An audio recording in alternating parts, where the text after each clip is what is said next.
Hi guys! Welcome to my vlog! Ang topic naman po natin ngayon ay yung live task level details. So, i-explain ko po dito kung paano po tayo nagle-level up sa ating mga task. So, ito po ay para sa mga female host po lamang since wala naman pong task yung mga male host po natin. Bale, pag tumaas po kasi yung live task po natin, mas malaki po yung nakiklaim po natin every hour ng pagla-live po natin. And tumataas din po yung instead na 1 hour lamang, nagiging 2 hours or pwedeng 3 hours or 4 hours pa po yan. Depende po sa dami ng ating na re-receive na gifts po araw-araw or every week. Dito po muna tayo sa new host po. So, ito po yung mga new member ng Popo. Kung in-invite ka po, ito po yung magiging task nyo. So, 10,000 per hour na points yung marireceive po natin per day for 2 hours. So, total of 20,000 na points. So, malaki-laki po to. Kaya, ina-advise po yung mga new invite na samantalahin po yung yung 2 days, first 2 days ng kanilang pag-register na mag-live kasi malaki po yung kita. So, nakalagay po dyan for 7 days pero 2 days lang po talaga yan for a new host. So, swerte na lang po kung magiging 3 days po siya. Meron po yung iba na new host, hanggang 3 days po sila nakakapag-claim ng 10,000 per hour. And then, after 2 days po ng registration, magiging ordinary host na lamang po kayo. And pag ordinary host, ang nare-receive na lamang po natin ay 1,000 points per day at 1 hour per day na lamang po tayo nakakapag-claim ng solo live.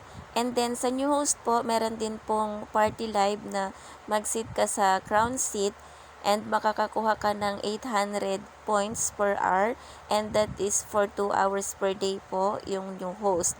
And then pag ordinary host na lamang po, 1 hour na lamang po na party live ang makiklaim po natin. So that is for 800. So samantalahin po natin yung first 2 days ng registration po natin since malaki po siya. So, kung itotal po natin yan, 20,000 per day since 10,000 per hours for 2 hour. So, magiging 20,000. So, times 2 natin yan, 2 days. So, total of 40,000. And then, sa crown seat naman, 1,600 per day nilagay ko dyan kasi 800 per hour for 2 hour. So, times 2 natin for 2 days yan. So, total of 3,200 na points. So, i-total natin yan is 43,200 for 2 days lamang po yan pag new host ka. So, ang laki po nitong panimula po natin para makabuo tayo ng 100,000 kasi 100,000 na points ang kailangan para po tayo ay maka-withdraw. So, kung ordinary host ka lamang, ang hirap pong abutin tong 43,000 na to. Kaya, isamantalahin natin yung 2 days na new host po natin. So, next naman po is kung hindi na po tayo new host at ordinary host na lamang po tayo and then gusto nating mas malaki sana yung kita natin per day para mas madali tayong maka-withdraw. So, ang kailangan po nating i-reach ay yung mga ito, yung level task na from level I, H, G, F hanggang sa S. So, meron po kailangang i-reach na points bago po tayo makapag level I. So, yung pinakababa po is level I. So, nakalagay dyan 150,000 na earnings for recent 7 days. So, kailangan for the past 7 days, meron tayong na-receive or kumita tayo ng 150,000 na points except po yung mga nare-receive natin na reward from live task or party live. So, hindi po yun kasama. So, yung 150,000, kailangan from gifts lamang po. Kasama na yung mga nag-gamble sa atin. Diba, pag may nag-gamble sa atin, meron tayong percentage na nakukuha doon. Yun, kasama po yung mga yun. So, pag na-reach natin yung 150,000 for the recent 7 days, ang live task po natin ay magiging 2 hours per day, and that is for 3,000 points per hour. So, 6,000 points po per hour per day yung ma-receive po natin, plus 2 hours na party live. And then, yung next na level po is level H. So, kailangan naman po meron tayong kita na 300,000 for the recent 7 days para makapag-claim po tayo ng 5,000 na points per hour. So, 2 hours per day po yan. So, total of 10,000 plus crown seat. And then, pag na-reach naman po natin is 900,000 na points for the recent 7 days pa rin. So, that is for level G. Ang makiklaim naman po natin na reward sa task po natin is 9,000 per hour for 3 hours po yan per day. So, ang laki na po nito.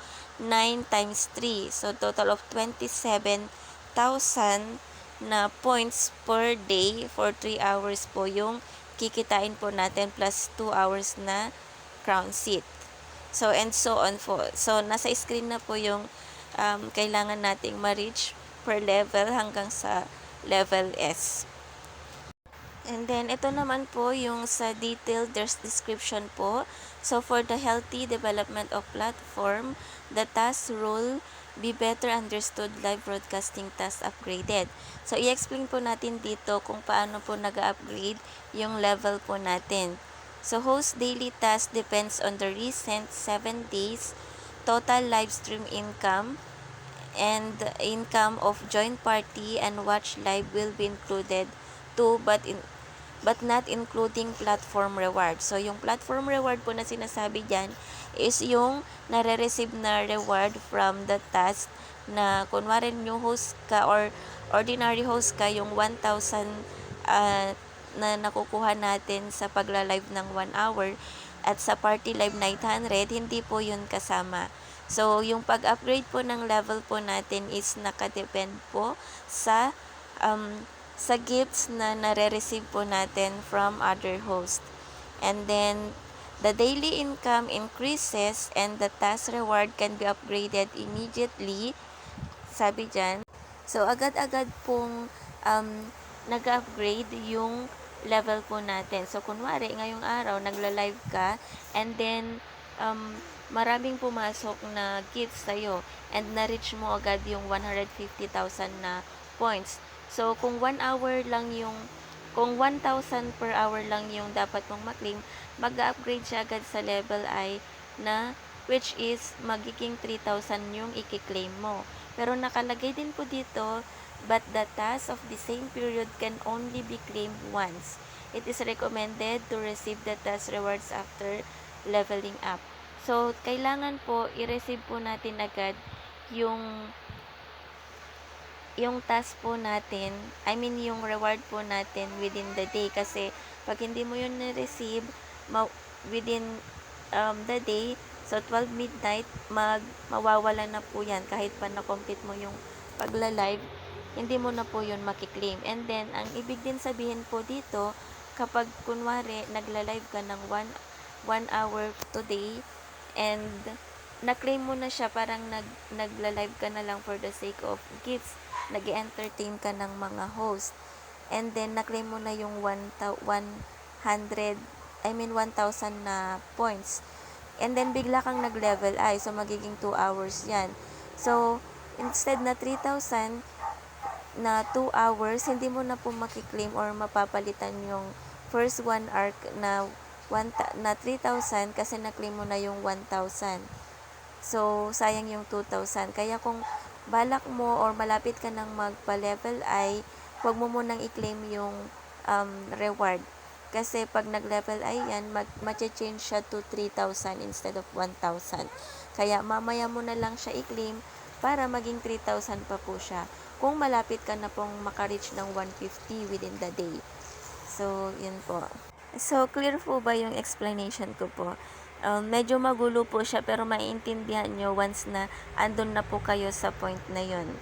And pwede ka po kayong mag-comment sa comment section para explain ko rin po sa inyong mabuti sa mga naguguluhan po. And paalala lang po, so nakalagay dito sa number 4, hosts who have registered multiple accounts and those who log in with multiple IPs and multiple devices will be closed all tasks.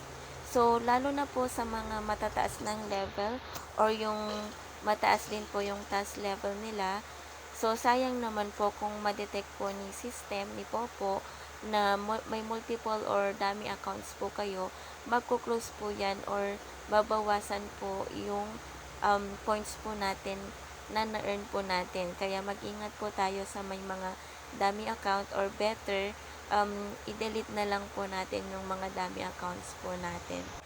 So, balik po tayo dito kasi dito rin po ako naguluhan nung mga araw na yon nung gusto kong magpataas ng level. So, ito, yung nakalagay dito sa rules, yung recent 7 days equals to today plus the last 6 days. So, ang tanong po kasi natin, pagbaguhan pa lamang po tayo na magpa-level I. So, pag nagpa-level I, forever na ba yon? So, kung na-reach na ba natin yung 150,000 na earnings, magiging level I na tayo and then 3,000 per hour na yung marireceive natin. So, hindi po yon forever. So, nakalagay po dito is 7 days lamang po. Yung level I po natin yung pagpapa-level I po natin nakadepende po yan sa kita natin for the recent 7 days and once na na-reach po natin yun,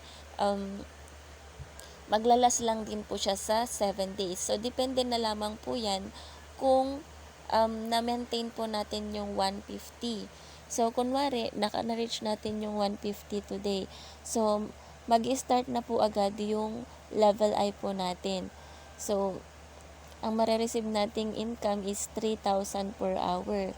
And then, kung kinabukasan or after 7 days, bumaba na yung kita natin or hindi na natin na-maintain yung 150 na kita sa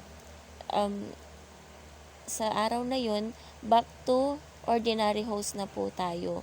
So, lahat po ng level I, H, hanggang S, so, for the recent 7 days, for 7 days lamang po yun. Depende po, pwede rin pong 6 days yan kung kunwari sa ika-7 days mo is biglang nag-drop na yung kita mo, wala na sa 150, babalik po yan sa ordinary host. So, yun po. Hindi po siya forever. Kasi dati po, ganun din po yung akala ko. Akala ko pag na-reach mo na yung level I, forever na yon and then magdadagdag na lamang para tumaas ulit yung level para mas malaki yung kita. So, akala ko ganun yun dati. Kung ma-reach ko sana yung level S, ang laki na po yun. Parang every day makaka-withdraw ka na. So, ang laki po sana yun. Pero hindi po siya ganun. Kung ganun lang po sana, edi eto na lamang po yung magiging full-time job po natin.